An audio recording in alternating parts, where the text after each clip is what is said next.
Hello everyone and welcome to today's nutrition video. You've got the PDF about nutrition and you know what it is that we're trying to eat, you know what macronutrients are and you know what the functions of those are. But I want to give you nutritional freedom throughout the time you're working with me. And that means that you can eat whatever foods you want, i.e. you can spend your calorie budget as you see fit. However, some foods are going to be more beneficial than others. So with that in mind, I want you to have balance, but I also want you to take a smart nutritional approach. Take a whole food attitude. That means eat foods that haven't got several ingredients in them, they've just got the one ingredient, such as rice or pasta, for example. So I'm going to go through a few cupboard essentials that I think are really beneficial, things that can keep your diet interesting and also mainly keep you on track. So looking down here, a selection that I've got of things that I think are really useful. Whole foods, we have oats, quinoa and bulgur wheat, and rice and pasta. Now, rice and pasta are very calorie dense for what you eat. So you don't get a lot of rice, you don't get a lot of pasta for the calories. So I make a smart switch out to bulgur wheat. Bulgur wheat is roughly a third in calories for the volume that you get, and it's a really, really easy alternative to cook, a bit similar to rice. And the same goes for quinoa as well. Oats are great for the morning, if you're not about to work out. They're good for about 90 minutes to 2 hours before a workout, or indeed any other time of the day apart from post-workout. I'll also have things like whole grain pittas on hand. I will eat normal bread as well, but I find that a lot of normal bread can sometimes bloat you out, and it's good to go a little bit more grainy and a little bit more nutritional with the cereal and the multi-seeds that you get in these. So that's also a really good option as well. And don't be afraid of things like bagels. The supermarkets here in the UK anyway have things like bagel thins, and this is roughly half of the calories of a regular bagel, and they can give you that post-workout boost. So one of these with some jam after a workout with some whey protein on the side is a really, really good choice. But make smart choices as well. I don't drink milk, I switch to almond milk. Now, do I just pour almond milk over cereal or in tea? Well, not really, I don't really drink tea. But I might have this with my casein shake in the evening, for example. It gives it a thicker, creamier taste. It's very, very low in calorie. It's very low in fat, and it is better than just having water. So make smart choices like that.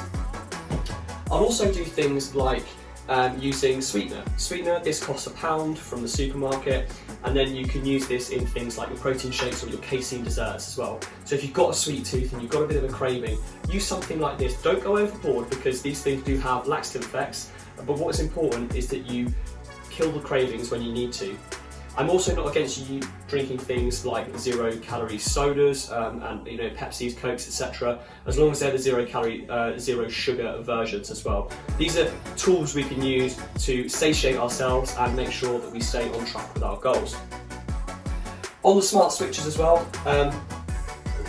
we want to make sure we're not using too many oils, butters and sauces. Obviously cooking can make things really bland if we don't add flavour to it. Chicken, rice is boring on its own. So you need to have a comprehensive spice rack, and you need to understand your sauces. Things like Dijon mustard, this is where you're at, this is where you're going to live. You can use this in your sauces, mixed with chopped tomatoes and some good spices. And it's really going to give you a really flavoursome dinner. And also, if you like things like ketchup, make smart switches again. No added salt and sugar. This has, for 15 grams, it is 6 calories. And it's got no sugar, less than a gram of sugar per serving. So you can have some of this, and you can still enjoy some of your favourite things without having the extra calories put on.